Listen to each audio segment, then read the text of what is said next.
Everyone loved the fucking Amazing Spider-Man 2 with Andrew Garfield. Best Spider-Man movie. How do we always start these at like something completely unrelated? 12:28 right now. So it's about to be 1, 2, 3, 4, and like. And then our alarms are gonna go off. Our alarms are gonna go off, and then we're all gonna freak out. We're all out of type in. I'm shutting mine off right now. No, what? Why? Why would you shut it off? Do you have one? No. Okay. I mean, it's part of the bit, bro. Part of the bit. It's part of the bit at this bits point. now. It's one of the bits. Now all the fans have to do 1, 2, 3, 4. The too. bits. They're Anyway, probably not watching guys, this at 1, 2, 3, 4. make sure you stay out of. Make sure you stay out of that corner. Yeah, this corner is the sleepy corner. You'll fall asleep if you're in this corner. Be careful. It's the bro zone. Stay far away. Or the bake zone. You just you go there, you're done. Nice and close to Silas. Sup, bro? Yas. We got me, Leon, of course, Silas, and Marty. And we're all back to review a special movie today that is actually one of our fellow YouTubers, right? Yes. Yes. So someone that you guys are familiar with, but that I wasn't as familiar with. Because I've never really watched a lot of his videos, or really any of them. I've seen like little clips of this person, but yeah, as far as I know he's very popular, but I've only seen snippets, know he's kind of a goofy dude. Love Marky Moo. Yeah. But I was surprised to see that he was making a horror movie. And not only that, but it's based on a video game too, right? Mm-hmm. Yes. Yes. An indie video game. Indie one, yeah. Which that's not very often that an indie gets a movie either. No. Indie movie. Yeah. Yeah. An indie video game gets an indie movie. And, right. And also not only that, but that it does really well and almost competes with a Sam Raimi film at the box office. Because this was what did we look at? Wasn't it about a couple 100,000 shy of basically like almost tying or beating Send Help? Yep. Which is crazy. Which is Sam Raimi is a auteur who many people know, one of the most famous directors nowadays. We love him. We love the Pose love him. The Pose love him. And you know, Sam Raimi. Please direct a Pose movie someday. We that love would be you. Amazing. But yeah, he released it same day as Sam Raimi released his movie, and it's coming very close. And not only that, but it's a horror movie just like Send Help is, or it's got I don't know. You guys were saying, and a lot of people were saying, it's kind of a horror movie, but I kind of saw this more as like a sci-fi. I don't know if thriller would be the right word, but like, I think like a thriller would be. Yeah. I would call it a psychological thriller in my opinion. That's literally what I was gonna. I think it's more of a sci-fi, which is kind of what I thriller was trying to frame it as originally. Because like I was saying, like this doesn't have a lot of horror elements till like the very end, but I think the horror comes from a lot of the unknown elements and like kind of learning the space. And the existentialism. Yeah, and the existentialism too. And if you're claustrophobic. Yes. Yeah, it's definitely like if you don't like tight spaces, and you get claustrophobic, this is gonna be the movie that kind of freaks you out. But for me, I'm more of someone that just doesn't like super grotesque kills and gore and stuff like that. And I thought I wasn't going to like this because I think one of the initial things I'd seen about this months ago was like an article saying that this was going to have like some of the most blood like ever put in the film or something like that. Kind of holds up. Did you guys see that article? I didn't see that article, but I feel like that holds up. I feel like I feel like the next thing that comes close to that is like the Shining scene. Oh yeah, with like the blood in the elevator. Oh god. No, actually no. Wait, there was another movie recently that had blood coming out of I think it was Last Rites, the Conjuring film. Oh really? Had blood coming out of the sink. They did like a Shining moment basically. But I don't really think that was real. It was CGI. It really wasn't that cool. I mean, I feel like Terrifier had more blood than that movie. Terrifier is a lot of blood and gore. Yeah, that's a different movie completely. It's a whole nother fucking. Which why I still haven't watched those fully. Horrifying. But yeah, so you guys had already seen this when it came out a week ago. Yes. And I hadn't though. For those who don't know, we just came back from seeing this film. Yes. the latest showing possible. Silas and I, our second showing of this film. Yup. Number two. Which should already show you is 1, 2, 3, 4, 1, 2, 3, 4. Oh, guys, 1, 2, 3, 4. Guys. But that should already show people that this is gonna be something that most people are probably gonna like. If already multiple people that we know have wanted to see this 2 times, you know what I mean? Like, there's not a lot of movies that you want to see 2 times. And then not only that, but even movies that I've wanted to see 2 times recently. Sometimes, like, you'll go like, oh, I'm gonna give myself like a couple week break or something like that.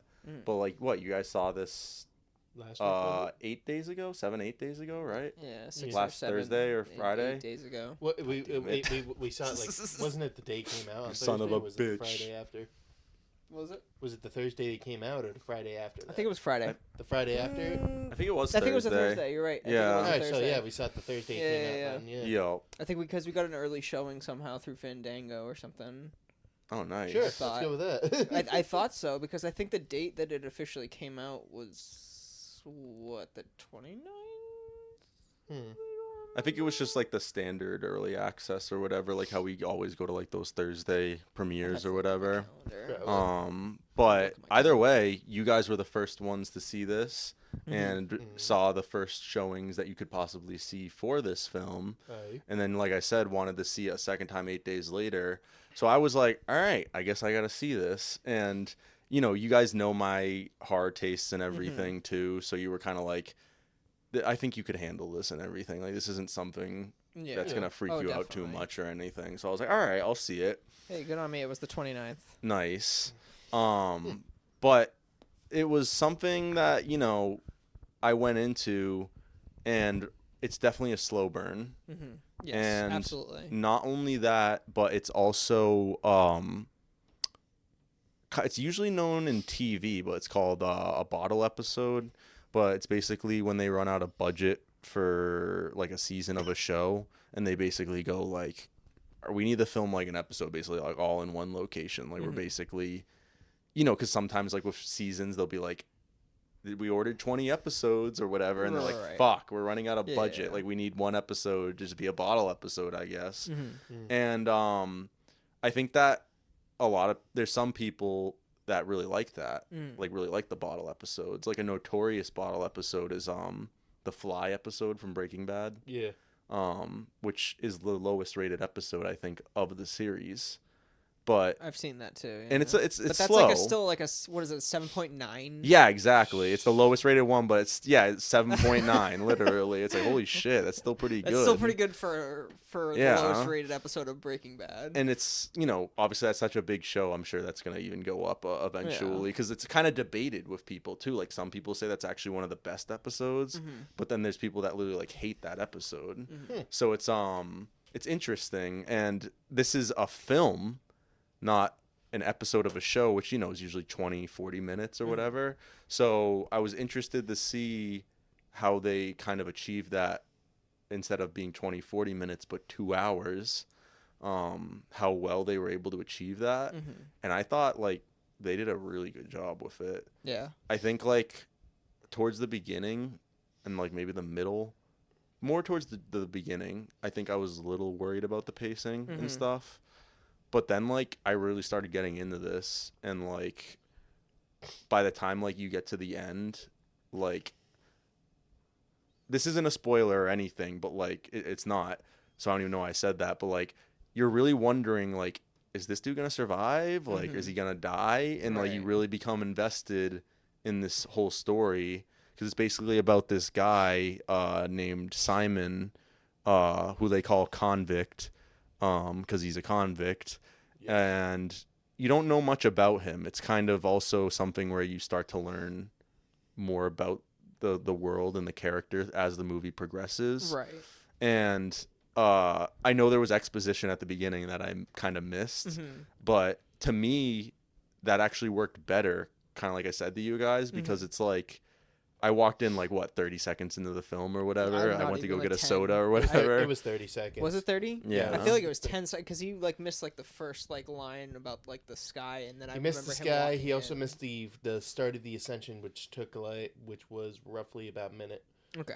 And he missed like the first half of that. Okay, so maybe a little bit. Yeah, More than... and sometimes I It feel like felt with way things shorter. like they give exposition because like I think they think people are gonna be lost if they don't give it, and I'm sure some people that would be the case, but like I pay enough attention with movies that like I think as this was going along, they drip feed you enough things that like I really started to kind of take form of what this universe or what this world or what these characters are kind of like and everything. And I like that approach. Yeah. Like you don't see that often, I feel like, nowadays, because just like exposition and everything, I feel like they always feel like they need to over explain or explain things to people really quickly and everything to get it out of the way.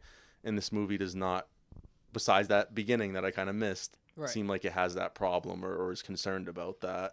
So I liked that. I was surprised it worked so well, considering this all basically takes place in one location.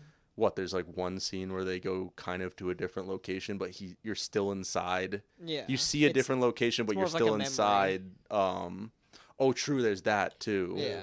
I was talking about the other scene with like the lab or whatever. Oh, the people that put him in the sub and everything. Yep. And so then there's like the flashbacks, obviously. Yeah. Right. So the flashbacks are the only time you actually don't see inside the sub, because even when they go up and like he's talking, those are very brief. Yeah. But like they do give a lot of like context of the universe. Totally.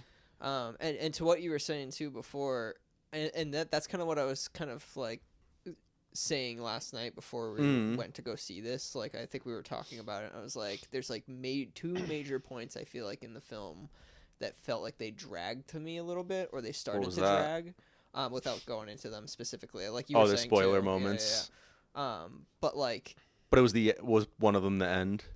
There was like two main points where it felt like, okay, then it starts picking up again, and then I get invested again. Okay, like, you know what I mean? Yeah. Like, it definitely. So you felt like they did a good job where like right when you have that moment where maybe you're feeling like it's starting to drag, it just picks back up basically. And then I start getting more interested, and I'm like, because again, it's like drip feeding you information about the universe and the stuff going around the sub and just all the lore, which is just so tasty, yummy.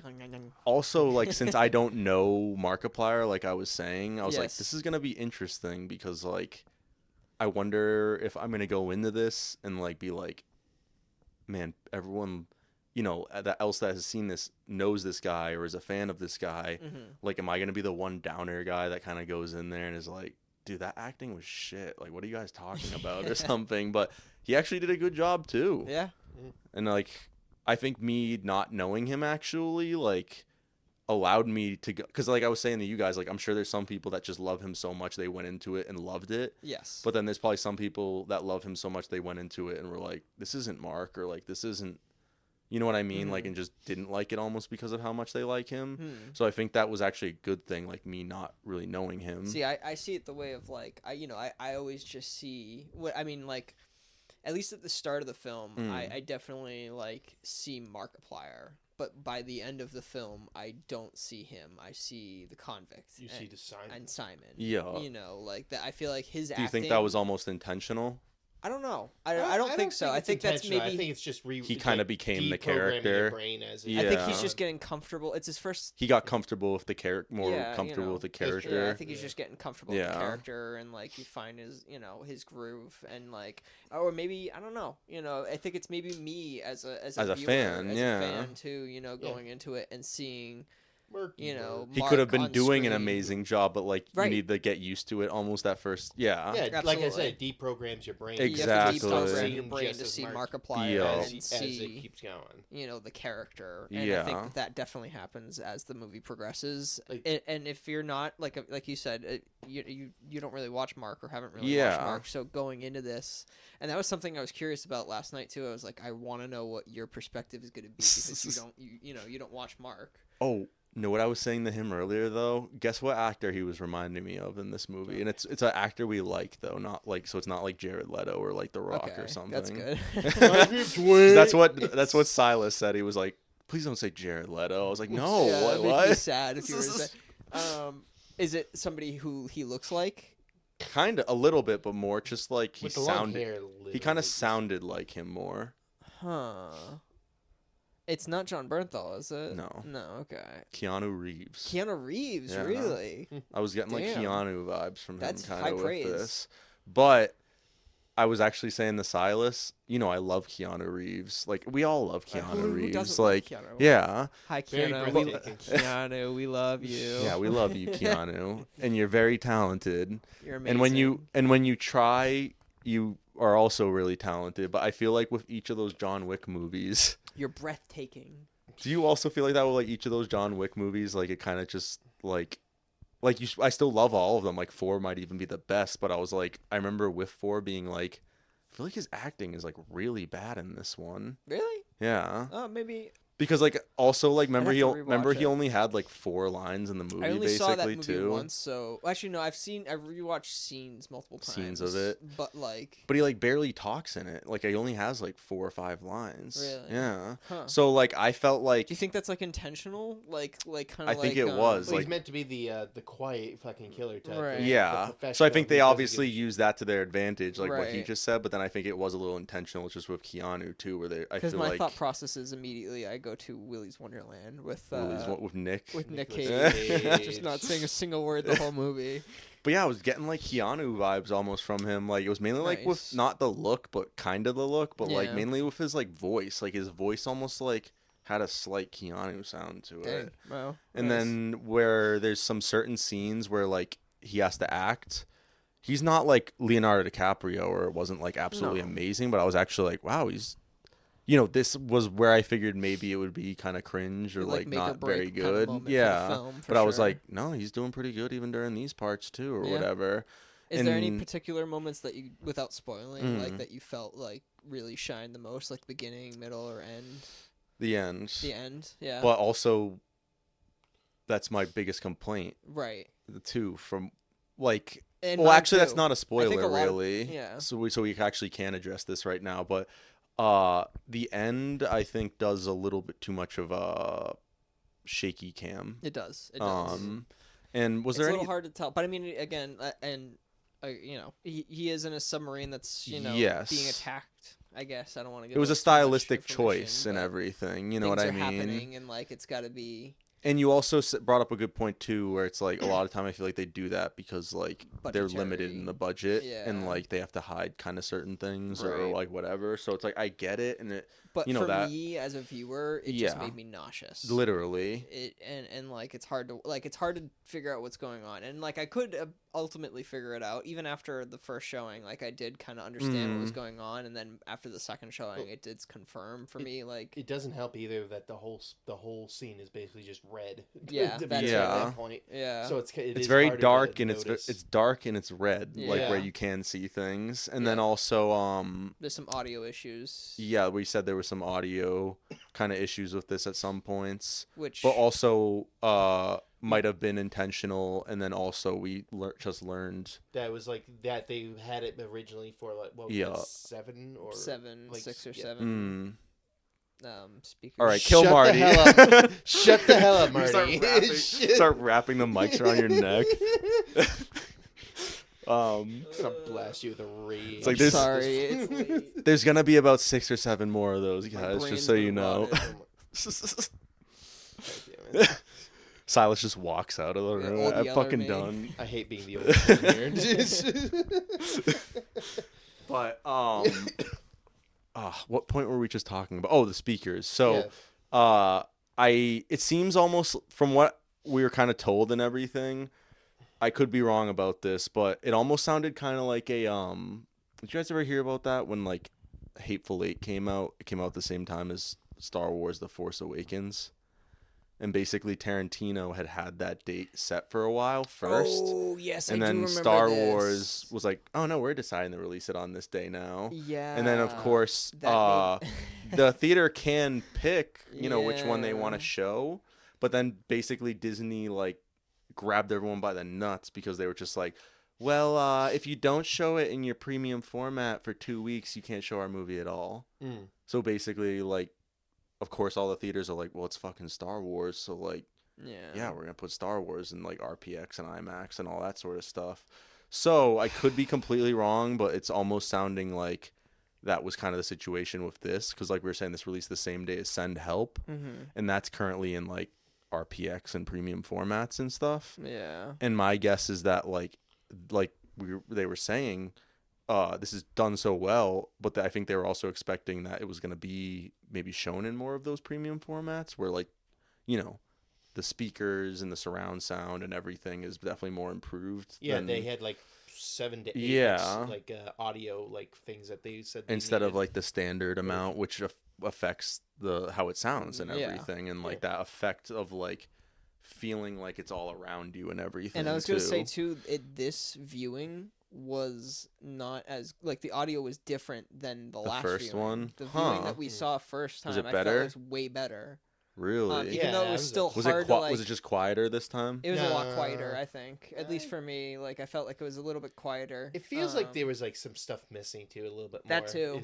That too. It felt like there was stuff. Yeah, way harder to hear. And again, that's not a fault of the movie. I think that's a fault of like the theater setup that it's kind of in. And yeah. maybe, I don't know. Maybe the movie too. I mean, probably slightly, but like on the movie. yeah, more of a. Obviously, they wanted people to really enjoy this in the best format possible, so that's awesome. Right. But it just didn't end up. But it doesn't take away too much. Like the movie's still enjoyable. Oh, yeah. Oh, it is. Like it's still great. Like, and it's not like you're missing like super important lines of dialogue or something like that when it's these little things. And even like I said with that, like maybe even that was kind of a choice with some things because like I'm sure it's like they wanted him to kind of feel like the character, not Mark, but like they wanted the character to kind of feel like you're only kind of half hearing what these things are saying, and it's kind of hard. Or even at some points, exactly. But it's almost like that thing where you're kind of like doing mental math, trying to piece certain bits you've missed of what they said in your head or whatever for them. So I was like, you know, maybe this was intentional, but like for me, it was slightly frustrating at points.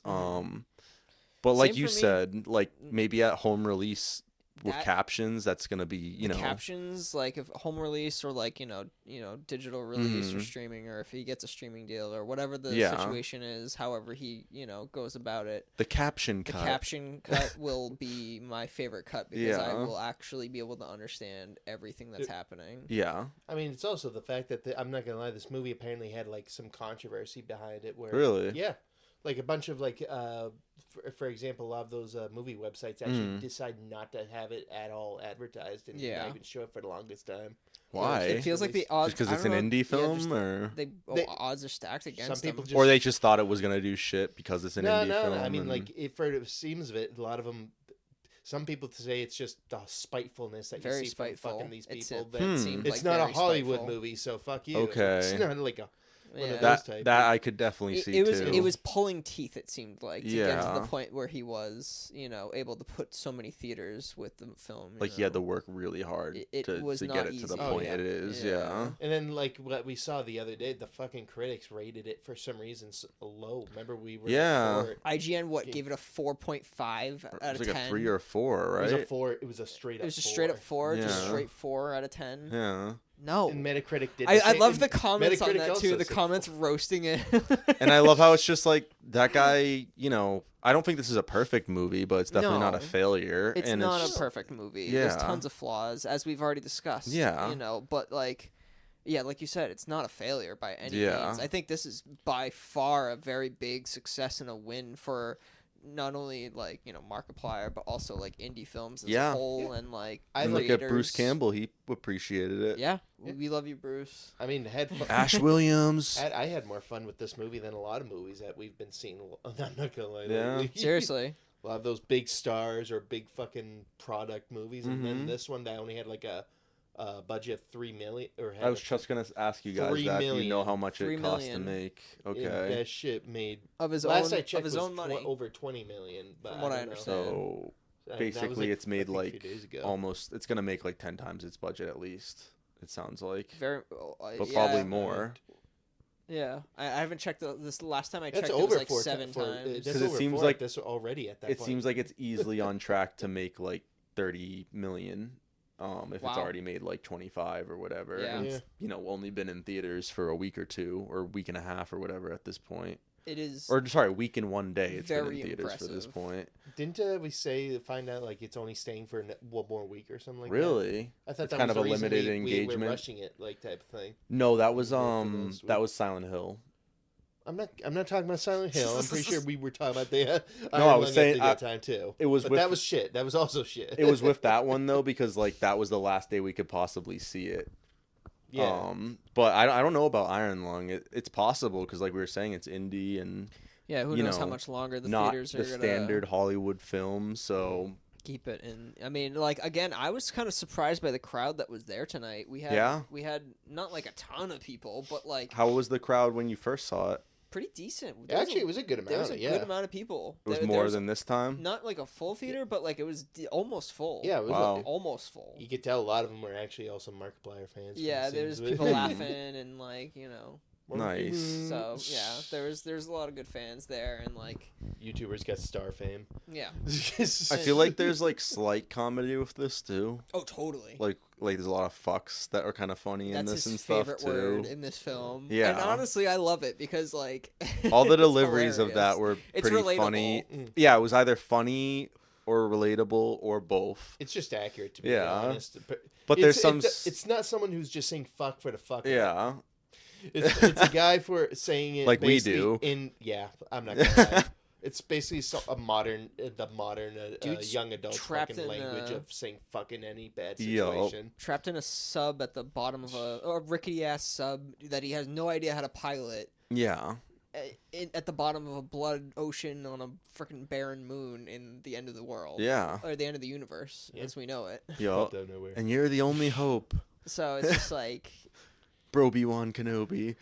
I'd be dropping F-bombs too. Yeah. No, we'd probably be dropping even more than he does. But yeah, so I thought that was kind of funny too. Mm-hmm. Where like we were just saying, it's like there's moments you laugh at it. There's moments like he's like angry and he's doing it and you're kind of like, wow, I have moments like that in my life. I relate to that, like, or just want to shout like or something. So it's just like, yeah, I was liking a lot of that stuff, and it was both like kind of relatable and funny at points and stuff too. Or just like I could already see it being like kind of like a meme thing or whatever. I could totally, even though it's not like it was bad, it's like one of those. It's almost like how Leonardo DiCaprio got memed like in Django and Once Upon a Time, and those are great performances. But it's just like that's just so relatable. Like that needs to be a meme now or something. Right. Or example like the ghoul in the Fallout season 2 finale the other day. And he goes, shut the fuck up. Yeah, Mr. Yeah. That was amazing. I love that. So yeah, so I think I like those moments too. Also, I think the thing we should address is like if you're expecting other actors in this, there's like one other actress that shows up basically. Like there's other actors in it, but you only hear their voice. Right. Or actually the kids or whatever when the you dream. You see a couple other people, but it's very brief. Yeah. Kids, you saw the Edenite like leader. I think that also works to the film's benefit too because it's secluding. Very like isolated, you know. No, I think it does. It kind of drives you. It makes you feel like him, a little too. like isolated, like you just want to see. Yeah. So I think that was probably the effect, and it worked well. One of the things I did see with this is that like Troy Baker was in it, who's like the guy, really famous voice actor, voiced like Joel in Last of Us, like so many iconic characters. Who the fuck did he play in this? He must have been just one of those voices over the thing, right? If, like you were saying, you didn't know if it was the. I'm gonna guess he was the Bruce. The one that the brother. Okay, that was like cross the wires. Yes, that's what I'm guessing. I don't know. Well, I think that other one happened first. Mm-hmm. The first guy that talked to him, that was like, one of the people that's his boss, I guess, essentially, even though not really. The person that replaced the lady at the time. Yeah. But over the speaker. But who's essentially in charge of him, right? Hey, fuck you, man! I don't give a shit if you die down there. For all I care, we'll send others. Jesus, man. Man just goes off over one fucking word sentence. it was either that part, I think, or then. But then when it got to that part, I was like, wait, or is it this part? Is he him maybe instead? So I don't know. And then also, we probably don't know the name of that first character. So I guess even if we like looked it up on IMDb, I'm curious. Also, maybe at the start of the film, when the epilogue, like the exposition is being given, that's not Mark. I don't think giving that exposition at the start. It's not. So who is giving the exposition in the start? Maybe didn't it sound like an old dude or something? It sounded deep. Yeah, I'm curious who that was. I don't think it was. Let's see. I'm looking up Troy Baker on IMDb. David, it says he was. So you said that guy's name was Bruce, the Wires one. Yeah. So it must have been either the narrator at the beginning or I think it was the one of the guys over the loudspeaker, because I'm not totally sure, but I do think Ava, the other chick, said David, called him David during like the. Was that the guy that was like flashbanged by the radio? Oh shit! No, that was. I want to finish that sentence. Flashbanged like an MW2, like when you get hit by a flashbang. I think that guy that guy began with an L. We didn't hear him whatsoever. Yeah, okay. Because reasons, but we're not in spoiler. It was the other guy. It's that okay, was, Marty. It's arguing okay. You didn't spoil it yet. Okay. Remember the guy who was like arguing with Ava during the end part, and it's like, we can't do that type thing. Mm-hmm. We gotta, and then Ava's basically just like, you lucky I don't shit. Yeah. Okay. I think it's It that seems guy. weird to almost get like someone like him though, but then like not even show them. Not use him as much. But I guess he's a voice actor. That's what he's known for. Not like live action roles as much, so it's like it kind of makes sense, but like I mean, still the win to get him. Exactly. Get him to be on the project, and like maybe it's just one of those things where they just knew his name, since like he's literally like the most popular video game. Maybe it was somebody they Mark or they wanted to like work with, or like I think it's like Nolan North and Troy Baker are like the two most like famous video game actors basically. So they probably just knew like, hey, if we get like either of these guys, like this is a video game movie. Mark's a video game kind of YouTube guy. Yeah. Like, let's get a video game voice actor, like big video game voice actor in here too. Sense. I mean, marketing wise, it makes sense. Yeah. But like, if you're going in expecting Troy Baker a lot, you don't see him, and he is in one scene basically, because we don't know exactly what character he was, but that character basically only appears like once or twice, but like I think once. So twice at the most, if they show up again. Yeah. If it's the guy we're thinking of. Yeah. It could be someone. But he's not really like the focus even in the other scene. Like he's almost like more just in the background, like kind of just like fuck you, like or just like kind of like like not even like like just he's like the chick's the main one talking, and you kind of just hear him in the background like pissed off basically if he is that character. Right. So don't expect a lot of him. Or any of him technically, because you don't see him, but yeah, Mark did a great job. I think pacing wise, this is pretty good. I think maybe it could have been slightly better. Yeah, I think like just ever so slight, but not like too bad. And the thing is though, like even with the pacing issues, like maybe slightly tightened up or something. I don't know, but like if you take away anything too, like as I was watching it, I was like, I don't think I could take away this scene because I like the context it builds, because like even those slow burn moments, like I miss those by the end. You know what I mean? Like I mainly feel like it was at the end that like the pacing could have been a little bit better, but like I don't know, it's like when I say that, like it sounds crazy sometimes, but like I feel like it is true, where it's like when you get a movie that's over 2 hours, even though this was very early over 2 hours, pretty much exactly 2 hours probably without the credits, I think when you start getting to that point, you need to be really careful of pacing. And I think it's crazy how much like maybe even shaving off a minute or 2 minutes could affect the pacing. Completely. or like you'd be like losing a scene or clip or two like would completely change the direction. And it's mainly with like that ending, I think, like with some of that shaky cam sort of shit. Like I thought like that seemed to go on for like 5 minutes, like we were saying, where it was almost like I'm getting a little nauseous almost like with how long this is going on. And I think like that scene still could have been awesome. Still could have had the same effect, but almost gotten rid of so many shots that you're just basically like, what the fuck is even going on?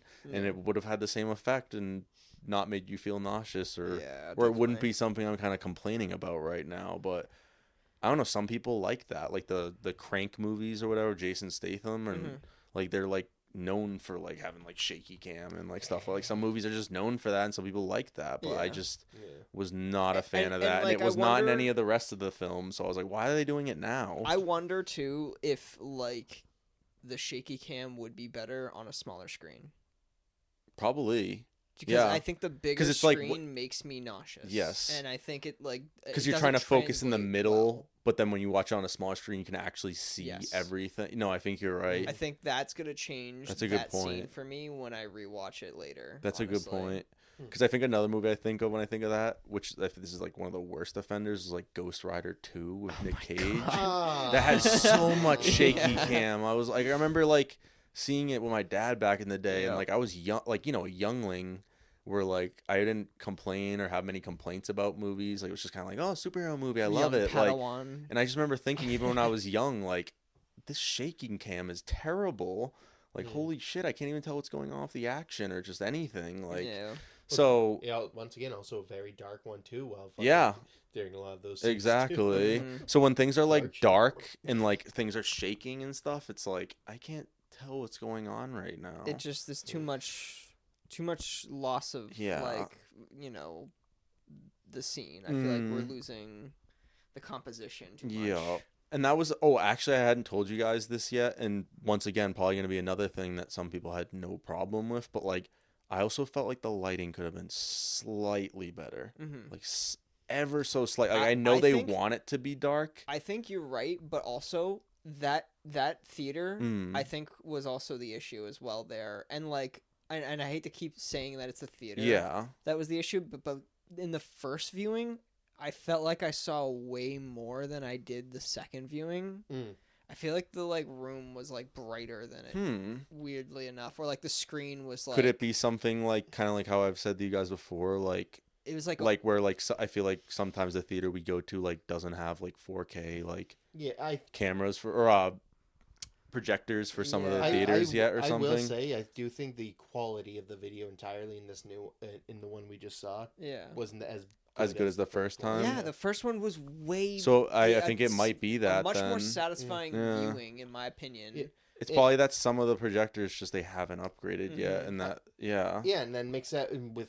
I'm not gonna lie, it's dark. It is like dark, but it's kind of purposely like that, as we see like it contributes to the story, like him using the fucking it's like having camera OLED to see things. And well, that could actually tie back to even the audio things too, because like isn't it that like a lot with 4K nowadays and stuff, like they have like Dolby Atmos, like the best sound and everything, right?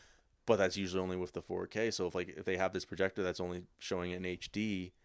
I don't know, like the audio could be affected too. I don't know. I'm no expert, I think you're right. Right? And it's hard to say though, because like there's so many factors that could be going on there. But in my opinion, that is exactly what I think happened. This viewing definitely had some sort of weird projector issue or That's something. So weird. Like the compatibility like, issue. Or something. I felt like there was a lot more out of focus looking. That too, dude. I was like, I definitely remember seeing the scene way clearer last time. Yeah, like the scene where she's yelling at him over this. Like, I'm glad that we're talking about this too, because I thought I was crazy this time when I was watching it. I was like, I wonder if anybody else is having the same experience as me. Well, it's definitely going to affect those shots we're complaining about, like the shaky cam and stuff. Like, and again, it's even more out of focus too. Right, exactly. Theaters sabotaging this movie. Like specifically, I can't actually talk about any specific scenes, but there's a scene where he's in the dark, like doing something that and it's just like it's much harder to see this time than it was like the first viewing. I felt like there was parts like that, but that's also good to hear, because it's like that was kind of like a semi complaint I was almost just saying, but now from what you guys are saying, it's like it could be just dependent on the theater you're seeing it at, right? With audio and visual issues. So that's really interesting to hear, and I think when this comes to home video or VOD, I'm definitely gonna watch it again. Yeah. Maybe not immediately, but but definitely I'm gonna give that a watch through, and I want captions on because I want to see all the little information bits that they drop in that I can't hear because it's staticking out. Because you guys have seen it 2 times, and that's one thing that's been consistent, kind of both times. Is and I've picked up a little bit more this second viewing, but again, it was harder because the audio again wasn't great in this theater, and the visuals weren't great in this theater. And again, that's not a fault to the movie because the first viewing was much better. Yeah. It was just a different theater. So I don't know. Were you on that right side of the theater? Yeah, we were. That's why I figured. Yeah. They probably upgraded that side, but not the other side or something. That's definitely the case. It's so stupid. Because that one that we were in was one of the original theaters when I was working. Yeah. Go support your local theater. Yes. Go see. As always. Indie films. Go support. Support as many of your local theaters as you can. Like I do.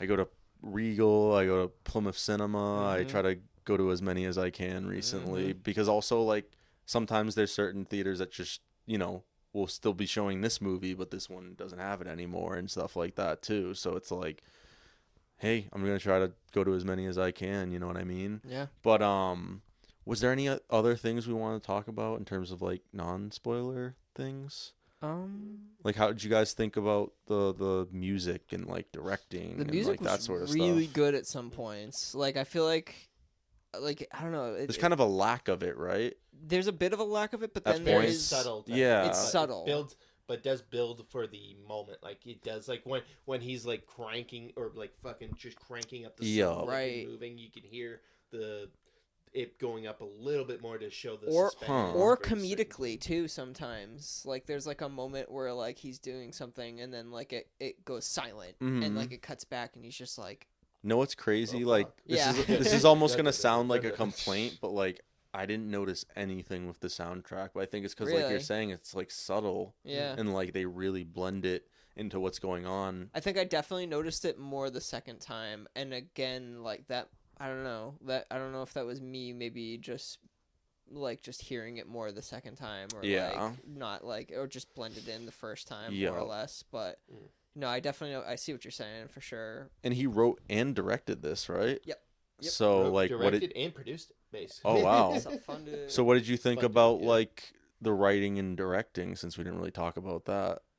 I mean, I feel again, the pacing was really good. The writing was really good. I think there's, a lot to keep going back and see each time, each rewatch, as we've explained. There's definitely there's a lot of subtlety to a lot of these things, so it's always interesting when you notice something different. Oh shit! Composition wise, there's a lot of really cool scenes. When we start to talk about spoiler territory, we'll talk about some of those specific stills that I think specifically, we're looking at a lot of them right now actually on screen, and as you're seeing right now, him just being covered in blood. There's a lot of really cool scenes, and also this, we were talking about how this is probably a very hard movie to market because it's it's all in one place, right? So kind of you said, I guess maybe you could, but then if you did one of those 2-3 minute trailers, a full trailer as they call it, just be given a plot. Yeah, you'd probably be showing the ending basically and everything too. Right. So it's just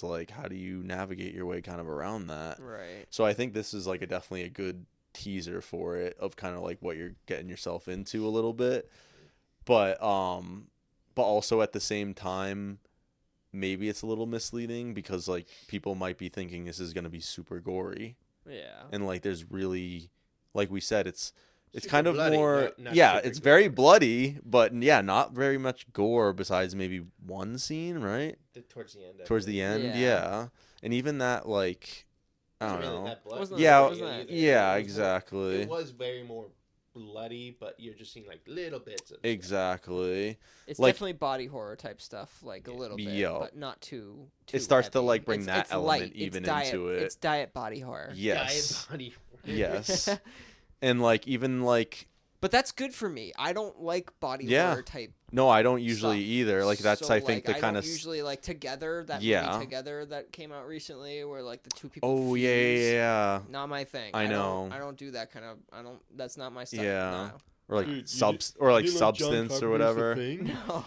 Or the substance or whatever, that one. Yeah. There's. it's No, just I get what you're creepy. I don't saying. like that type of stuff. Like it just makes me Because shiver usually in my like skin. gross. It's like gross out kind Yeah. of stuff a lot of the time when they start doing Same body with horror. same with the Saw. I don't like the Saw. Oh, no. Series. I think the Saw series is interesting as like a concept Yeah. and stuff. Like I think like like story wise is interesting, but like the gore and everything and like the over like, but again like.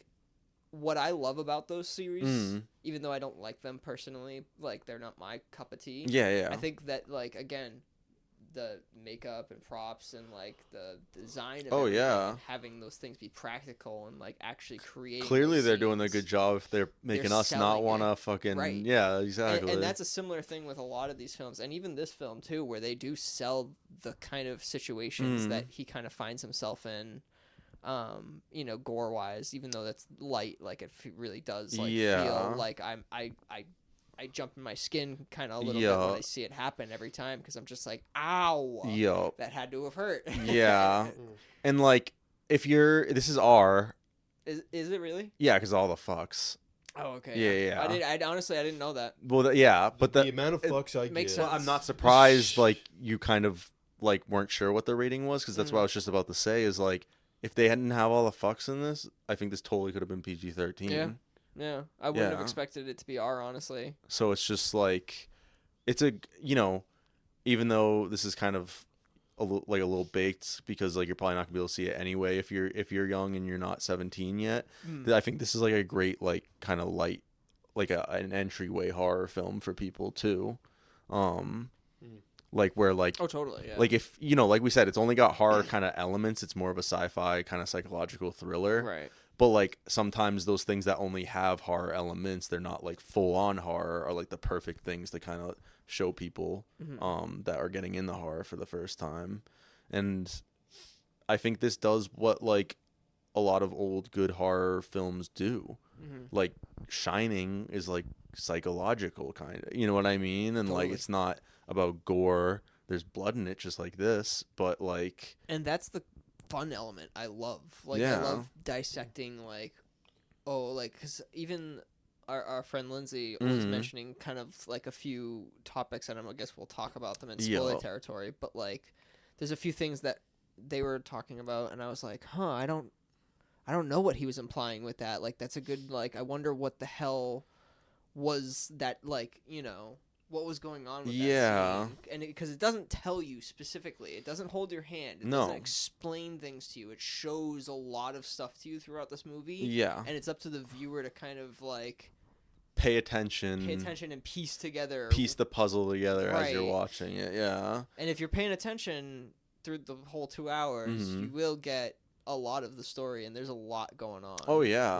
And I think I got like most of the puzzle, like as with even films that like are very easy to follow, I still feel like even sometimes you don't get the full thing, but like that can be cool sometimes too, because then you want to rewatch it and like kind of finish the mostly completed puzzle that you already have or whatever, right?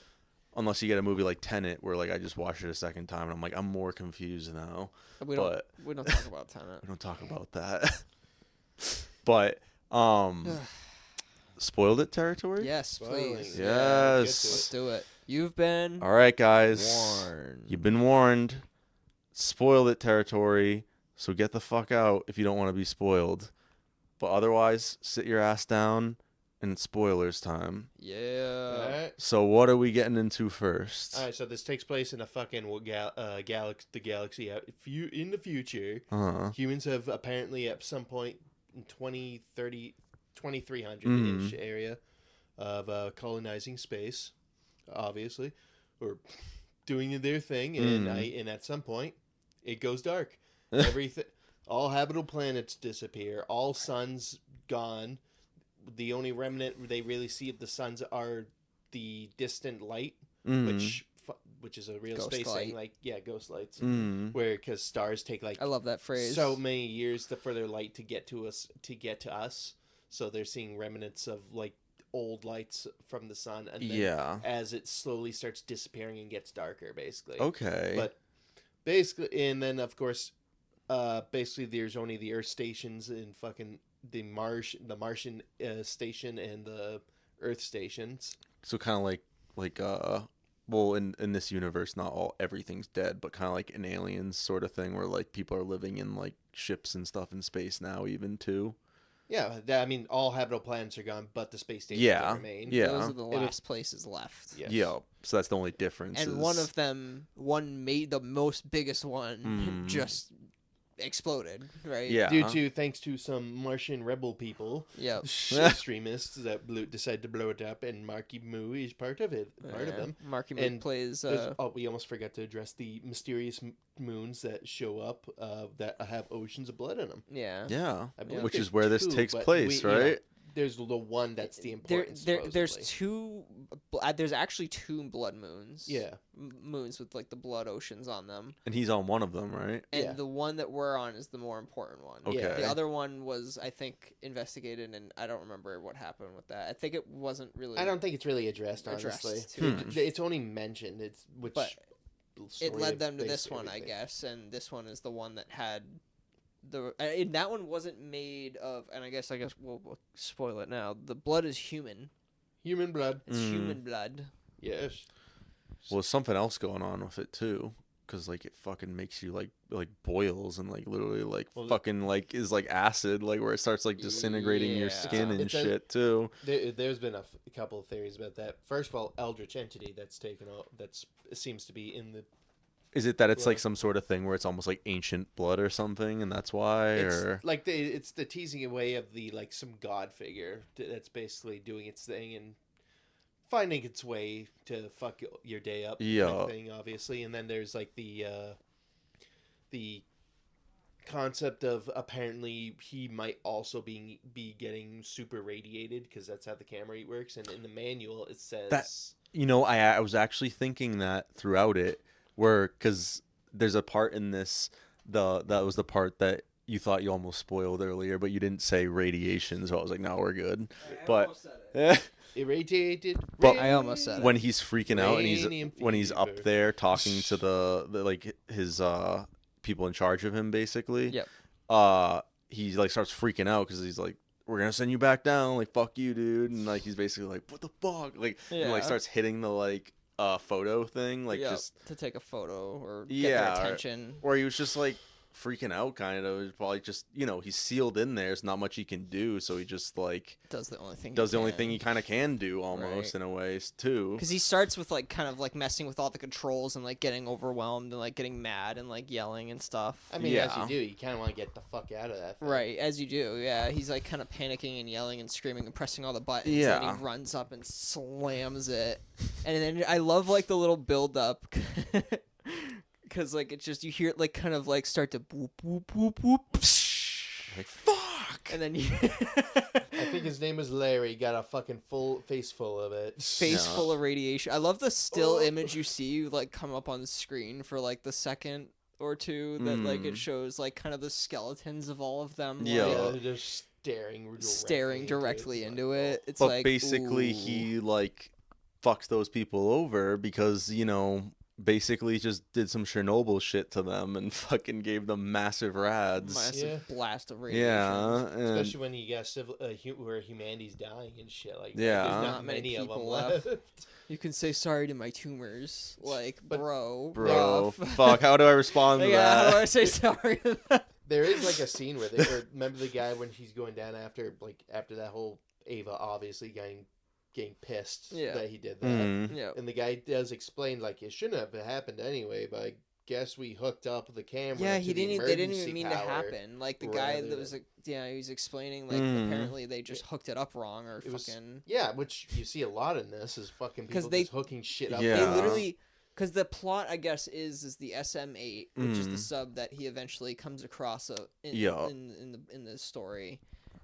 Is the actual like science submarine that like the scientists are like using to explore, from what I understand. The people that they want to come back. Yeah, and they gave him the shit one, and they give the shit ones to the convicts. Yep.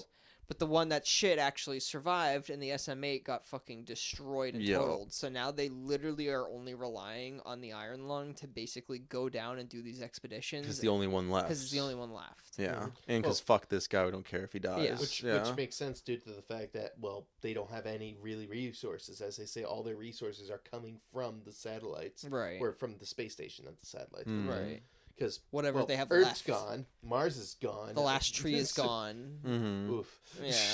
And so they're just working with whatever resources they have on those fucking space stations they have left. Yeah. And that's actually kind of fucked up wild to think about. Oh, but the point I was gonna say is, I thought that, like, you know, so when he hit that, it affected them with radiation, and I had thought, like, obviously they got more affected, but I was wondering, like, maybe that's not good, obviously, and I was like, maybe it's that, like, he's not getting as much of it, but probably every time he hits it, maybe he's getting like a small amount of it.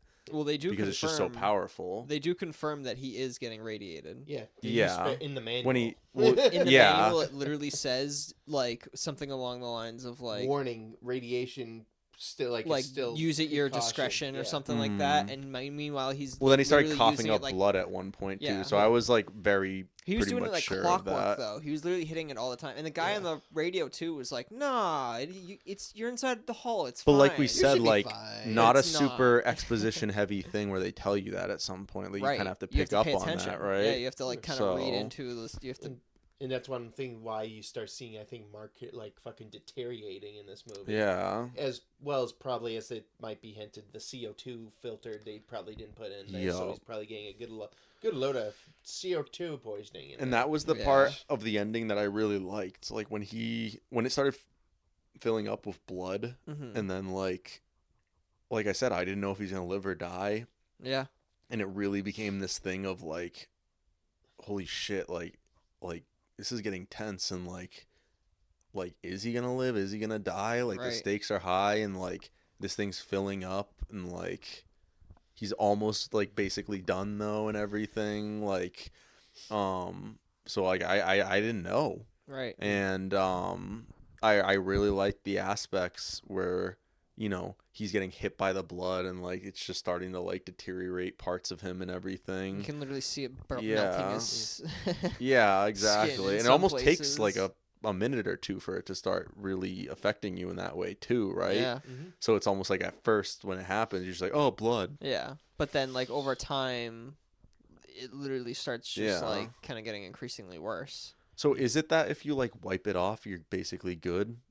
But if it stays on there, you're fucked, basically. I think just, like, more exposure to it, I guess. Because remember at the beginning, he had dropped on his hand and he went like that? Like, at that point, I think the entity outside of the Iron Lung was trying to claim him fully. Like, I think because part of that is that, like, that moment where he kind of gets strung up against, like, his will.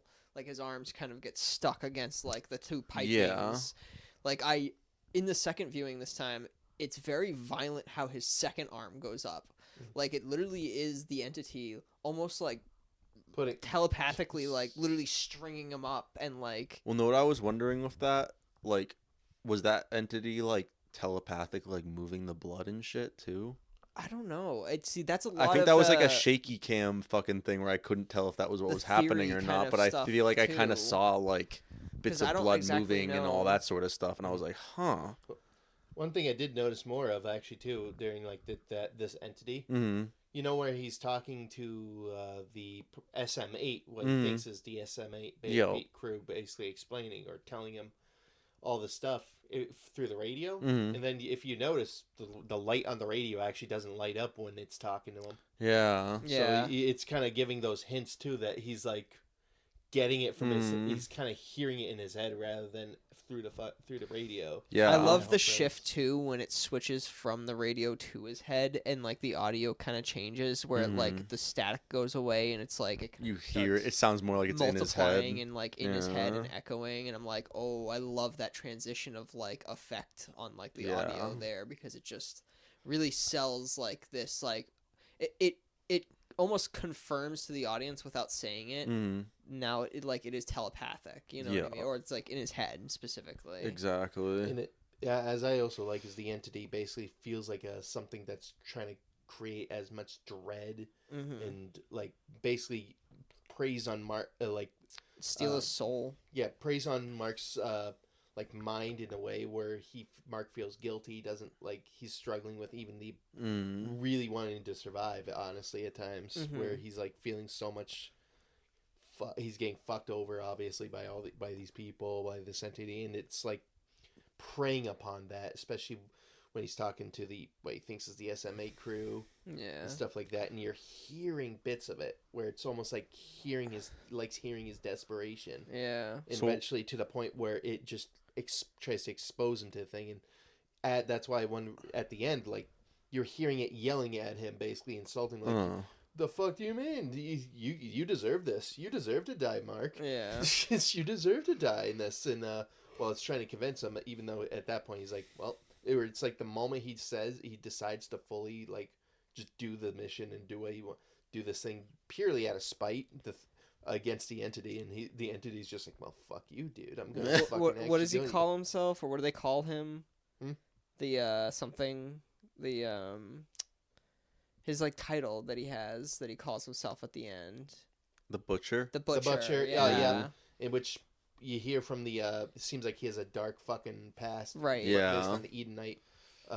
It sounds like he just fucking like murders a bunch of people. I guess I don't know what. But they don't go in. Yeah. They kind of touch on it, but don't like go into it enough. Right. But like I kind of like that. Yeah, where, me too. Yeah, I kind of want just one of those things where like you can kind of interpret it, or like I feel like it almost is there, right? But like we said, maybe with a rewatch you'd pick up on something or whatever too, right? So I think that's cool. I think I picked up on at the end of this one actually there's like a flotation device or like a life jacket that he uses to like save this black box that has the information to save. I don't know what the hell it's supposed to be. Basically all the info he downloaded from the SM8. Right. So at that point, plus probably what he has too. Right. At that point when he was the thing's filling with blood and he put the thing around that device, he probably knew he's fucked, right? Oh yeah, definitely. Yeah, he and knew just he was I'm gonna fucked. save humanity. He's good. And that's one of the things I was saying is like he literally like a line that I missed the first viewing that I heard this time that I was like, oh damn, that has weight. Is because they were talking about like how his mom wouldn't even recognize him. Or maybe she would. She made him like because she made him like that. Like there was like kind of like a up to your interpretation on how like that. But then at the end, he literally says this line of like, you know, take care of it, Ma, or like send it up, like something along those lines, like make sure this reaches the surface, or like take care, like make like, and then he keeps repeating the line of what is it? It's more important than me. It's more important than me, or something like that, or it's bigger than me. It's bigger than us. Which is kind of the struggle, basically, in the movie of Mark wanting to live for himself, type of thing. Right. It's the flip of his character officially. And then, meanwhile, he's working for this group that basically keeps talking about what's better for the whole is better for the individual, and it's also the struggle between the nihilism nihilism that Mark's been feeling throughout this whole thing.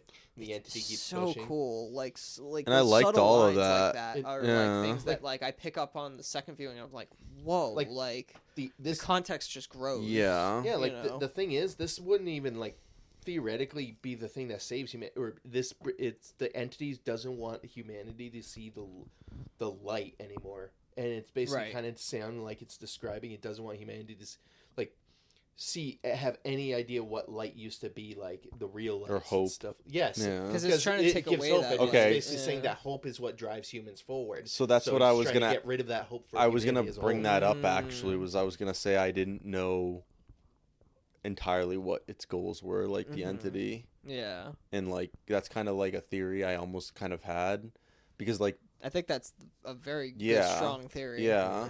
Well, because I was almost wondering, like, why would it care about him getting the information from the SM8 or whatever the fuck that other one that SM8. crashed? It was SM8. Okay. Why would it care about that? You know what I mean? Right. And that that makes it make sense. Or it's like one of the only things that would kind of make it make sense, because it's just like, what would another reason be? Right. And it's that, like, it's this old entity, like almost like a god essentially, or like you know, they say basically started the or at least a fraction of what started the whole quiet rapture. Basically created the and it's basically it's like you said, I think wanting people to get back, like just see the darkness and like lose hope and everything, because that's how humanity dies, when it loses hope. It's bringing up that thing, or at least that's my theory. No, I mean that's a really good one, and that like basically I was literally gonna ask you guys that too, because I feel like it's not like I thought, like, even though I didn't kind of know when I was wondering that, it's not like I was like, well, this is stupid because like blah blah, but I felt like there was some sort of explanation that maybe I just wasn't fully getting or something like that. Yeah. Or fully understanding yet or whatever. But like I felt like the pieces were there. And I'm in the same boat too, because like I'm picking it up on, like, you know, I'm watching the thing and I'm processing and I'm trying to like piece together things too. Like, and it does, like I said, it doesn't hold your hand. It doesn't like specifically tell you. Like, it just shows you a lot of pieces, and it's up to you as the viewer to kind of like piece those kind of things together and kind of make your own assumptions on how. But I feel like there is an answer. It's just like it's hidden among the story, among the eldritch truth, and like you know, like you guys said, it's a game too, and like, you know, it's also, I'm sure there's things here where if you really liked what you saw, play the game, or the style of the game too. Do you know what the game looks like at all? I think that at the time, I think I saw like a behind the scenes video of this movie or something, and it was like they showed a part of him playing it, but I honestly forget what it even looked like. Was it like first person? It's like, it is first person, and it's in the submarine, but like the graphical style is actually like very kind of low res. Like it's like old computer games. Right. Which is really like cool. Not 64-bit, but like a little bit better than 64-bit almost. It's like PS1 type. Like graphics to it. Like the next jump up from 64-bit, or maybe like a jump or two. Yeah. Still a lot of polygons. Yeah, like PS1, PS2 era. Long, really. Yeah. Like, you can play through it in like an hour, pretty much. Oh, really? Yeah, it's very short. It's very short. That's cool. Ending is very different too, where the giant fucking fish just comes crashing through the sub. But there's a lot of like similarities, and like it's very interesting. You definitely like, I don't know, like when I was watching because after I saw the movie, I went back and watched Mark's playthrough of it. And it's, I don't know, it's just the gameplay is on Steam? It is on Steam. I'm gonna add it to my wish list. It's like $3 on Steam. I actually bought it recently. It's $8 now. Really? Yep. Huh. Is it not on sale right now? Yeah, I don't think it is. Okay, I got it on sale. That's why. Huh. It was $3 on sale the other day. Yeah, watch out for next sale. They did a great job, like, bringing this to this. Those looks exactly like it does. Yeah. It literally looks exactly like it's one for one for a lot of the things. Just it's on my wish list now. Really fires, good. Though. Crazy. The fires didn't happen, but the fire extinguisher was there. Yeah, you got one big fire. That's it. Yeah. Like we hinted that early in the movie. We'll give you a fire at least. I love that too. He's just like, what is that? Oh. Shit, fire. But I'm trying to think if there's any other spoilers that we haven't talked about yet. The end. Yes. The very end. Very end. So unfortunately, he does not survive. Nope. And but it wasn't for nothing. But hope lives. Hope lives because he completes his mission, or what he was set out. What he ended up doing was he basically put the black box in like a life preserver. Yep. And the last shot we see is it kind of getting picked up by what I assume is a ship. That's what it sounds like. Yeah. Right. And it's weird. Like, I almost like that ending, but I almost don't at the same time. It's like, very I like it, but then it was but super abrupt. It was very abrupt, I think, is the thing. When I first watched it, I was like, oh, it's over. Exactly. But then on my second viewing, knowing that was the ending, it made it better. Yeah. Okay, interesting. So, like, it is one of those things that on the first viewing, I was feeling the same way. And by the second viewing, I kind of, like, was prepared for that ending. So it kind of worked for me. Okay. Especially when we were expecting, like, but it's also, like, what else would you end on? Like, naturally. And it would have been weird to... But, yeah, exactly. It's probably just our our notions, having seen thousands of other films or hundreds of other films, like expecting it to cut to some other, And like, I love you know, how our first instinct is also like, was there post credit? Yeah. Yeah. We're just so Marvel. I had trained. I had to ask that. Marvel's made everyone do it nowadays. But no. It's but no post credits, guys. It's a valid question, and there's no post credits. Yeah. And honestly, that works to the benefit of the film because I think that Yeah. this is a good standalone film. I don't think that, and honestly, I don't think that there needs to be expansions into the universe of this thing. Like, I think that this movie, as its own, succeeds where it you know. Well, you guys said it's the game you can only do it in an hour, possibly. So it's Right. like, And a lot of this lore, it's kind of hard Yeah. to fucking find all of it. so it's 'cause like there's this a seems lot of different perfect, things you can Right. do. you know. And why do a sequel or Why yeah. ruin what's already fantastic? It does make you crave more. Just know the world. It does. Yeah. But that does work to its benefit at the same time. where It's one of those just- good examples of like they leave you wanting more, but like But that's but keep it that way. Yeah. Because like I'd rather want more than get too much. yes, I wouldn't and mind a not short want it. story, Yeah. maybe. No. Short story. Maybe a short story about the SMA. I don't know. Again, like, No, don't no. ruin like what's already good. Yeah. I would say like maybe a short story of the people of just some person that's not even going in the blood ocean. Honestly, maybe just a new area of the universe, just basically. on the fucking satellites for all I know. Maybe Yeah. No, just that- hearing what some That's a good idea because Maybe experiencing the fucking lights fading from the sky. what's always the problem with Yeah. sequels that they just repeat basically the same thing as the first one, right? Right. So obviously, if they did the SM8, Right. it would just basically would be the just be the same same movie. movie. Yeah, Which is why I And- say no movie. Again. Little short story. little if anything. short, Yeah. maybe If show anything. like these planets or like the ships or something like that, just to show Right. another area of this universe or something. But I definitely like it where it is for sure. Yeah. Like I think that this is a good film where it's at. Mhm. You know, like again, like I like the feeling of wanting more than getting too much and not wanting it Yeah, anymore. you I know? don't want too much more of the. I mean, the huge Eldritch a little bit, but very subtle. But Yeah. well, I kind of also just want more answers about the fucking whole conflict between the Earth and the Martian fucking space station. To be honest, because that's still very vague. Yeah. honestly. The Edenites and the what's the SM or not the SM, but the what's the name of the group the Earth group again? Are you talking about like the one that caused the filament to explode? Those are the Edenites. Yeah. That did Okay, that. yeah.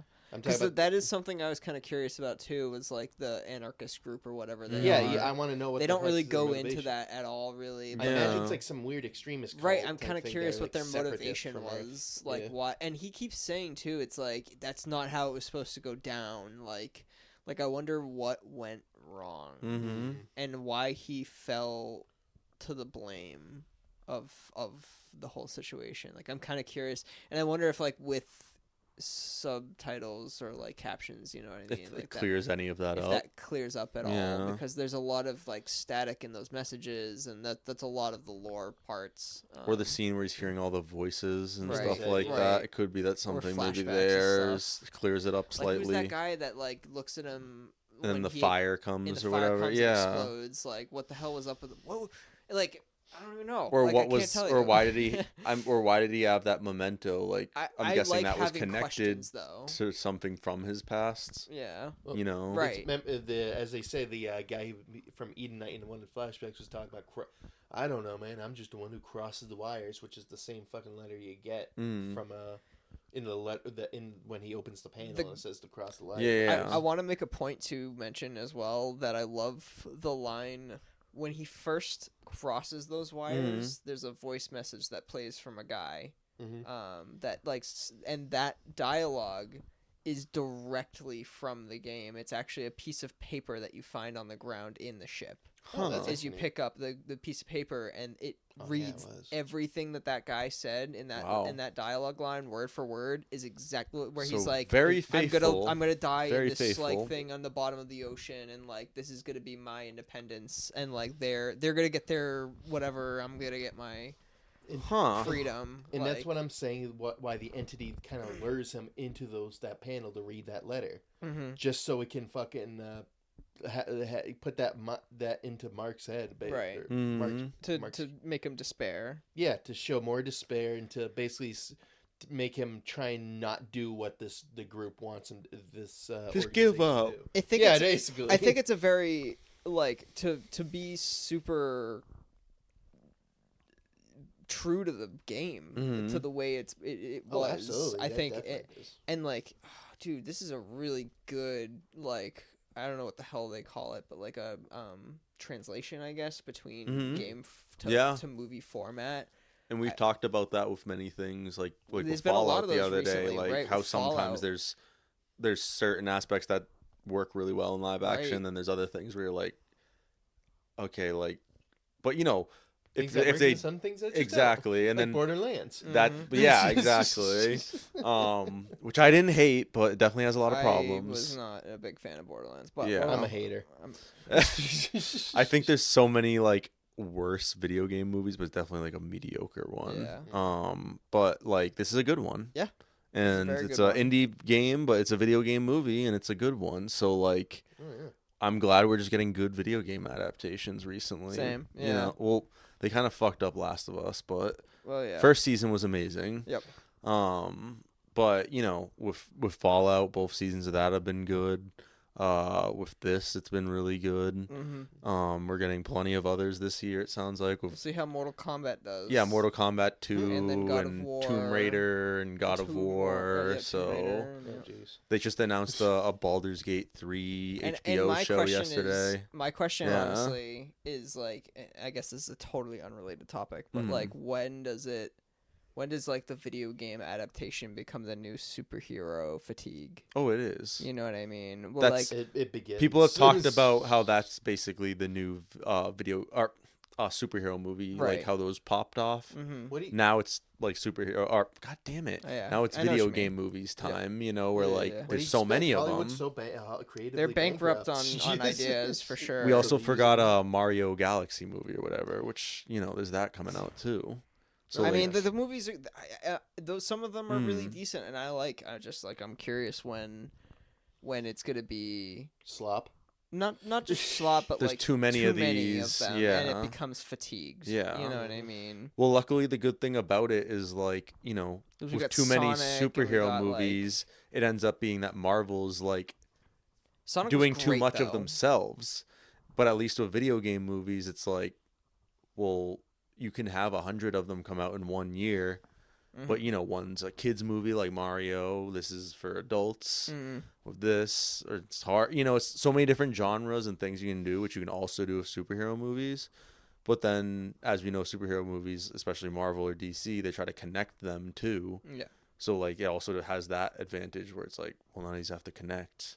You know, where it's like Iron Lung doesn't have to connect to Mario movie or whatever, No. where it's like it's its own thing. So I feel like you're right. It will get to that point eventually, but I think it's gonna take We're not there just yet, as but, long or like, maybe even a little bit longer. we're gonna get there at some point, I Yeah. think. And like, this won't fall under that category. I don't think. No. Because I mean, this is such a very unique example of a film. Oh, for sure. From so many different angles, you know, between like, you know, story, direction, and production, but also like the big side of it, which is like, you know, it's an indie film about an indie game that was top of the charts during this time period and did so well. Yeah. And like, I think the success of it is definitely a big win. Like I've already said that. Oh, but I think yeah. it's gonna be a big win for the No, for the definitely. industry of indie And I'm curious to makers. see how this is gonna affect like both maybe game other and- indie video games getting things, Right. not just like, you know, AAA video Right, games and stuff. yeah. So like it's awesome Yeah. because it's not even just indie games, maybe just lesser known video games that, you know. Are we gonna get another like fucking movie adaptation of Doom again? The one with Dwayne, the shit one. A reboot with Dwayne again. God. God damn it, please Dwayne not. this time is Doom guy. Wait, was John Cena on that too? I do not remember John Okay. Cena, in there, but Because for some reason I feel like he might have been in that also, but I was gonna be like, or they'd put like him or like Jason Momoa in like a reboot if they were to do it nowadays. But when it starts getting that bad again, that's like when Hollywood starts getting on the video game trend. We've but seen then so many, It's not though, a like- fan that makes. yeah, it, exactly. and they're just Five getting Nights at Freddy's and like We've had video game so movies many for at a this point. while. We're just Yeah. getting good ones now, and we want to Yeah. keep that going. So, We want more good ones. Yeah. For sure. but I think that's about it for this one, right, guys? Yeah. Not really many. We tackled a lot with tackled this a lot. one. Yeah. We could talk Yeah, and more. theories we and could stuff. Definitely talk more. Yeah. About it, but like if we do, we will be here all night. Yes. And, And the only other thing I want to thing. say about this is I saw like some of the behind the scenes, kind of like I was telling you. No, I didn't watch the whole thing, but I was like, that's a good point. That's really cool, like how they filmed this, because it's literally like, it's like this tiny room, which is the sub, basically on stilts, that can like go up and down and stuff like that, and that's how they're getting it to turn and like and all that. And I was like, wow, that's really cool, actually. Oh yeah. So like, you know, that's interesting, and I think people would even be interested in watching that for you know, even though behind the scenes is not as popular as the movies themselves. I think that was kind of a cool thing to, even if you don't watch the whole thing, to at least check out and kind of see how they accomplished this. Yeah, it very adds to the authenticity. Yeah, type of feel. So definitely, you know, if you're a Markiplier fan, I think check this out. I think if you know you like sci-fi movies, check this out, because it's like, I thought that was the main genre kind of here for me. Oh, totally. It felt like almost like a mix of like Dead Space and like Fallout a little bit, like with the terminal and stuff like that. Like not pretty much only the terminal with Fallout and stuff, but like I was getting like a couple of different video game influences almost here with this, and which I liked. But yeah, if you like, I think sci-fi is the main genre with, like we said, light horror elements. So you know, if you like those sort of things, go see this. I think you'll have a good time. You know, not many complaints we had, and like we said, the ones we did even have might have just been dependent on the screen we were watching it on, or the theater we were watching it at. Big props to Mark and his team and just everybody over the last few years, just putting this together. Even you know, just this is not an easy thing to accomplish, and you have done a fantastic job for sure. Like this gives legs for a lot of people out there, you know. Like we've made our own movies. We've made our own movies that, you know, I don't really consider them like, you know, they're YouTube movies. They're YouTube movies. Yeah. They're just fun, goofy stuff. Exactly. But like, but it gives you like hope, where it's like, wow, you know, maybe one day I could also accomplish something just as, you know, and that is inspiring. Yeah. It's very inspiring. So for sure. Congrats to Mark and your team. And did a great job with this. Hope all the box office success to you, and hope this really opens up some other avenues for some original films, rather than getting the not mostly slop, but kind of half slop sometimes, and then half good movies. So like I said, I saw this movie twice. I don't do that often. In a week. Not anymore. Not the same movie in like the same timeline. Like that's high praise. Definitely. Yeah. So check it out, guys. Definitely high praise from all of us. And yeah, let us know what you think of it in the comments. But as always, if you want to like or subscribe to us, Jesus Christ, got caught on my leg. You can find us on YouTube at retro-TAINMENT and Grill TV Studios, Facebook at retro-TAINMENT and Grill TV, Instagram at 2 Pose in a Pod, Borges and L, and Grill TV Official, formerly Twitter at retro-TAINMENT and Grill TV, TikTok at retro-TAINMENT and Grill TV, and also listen to 2 Pose in a Pod on Amazon Music, Apple Podcasts, CastBox, Good Pods, iHeartRadio, and Pocket Casts. Nice. Thanks for watching this one, guys. We love you, and we will see you on the next one, everyone. Peace. Adios. Marty, peace. Huh?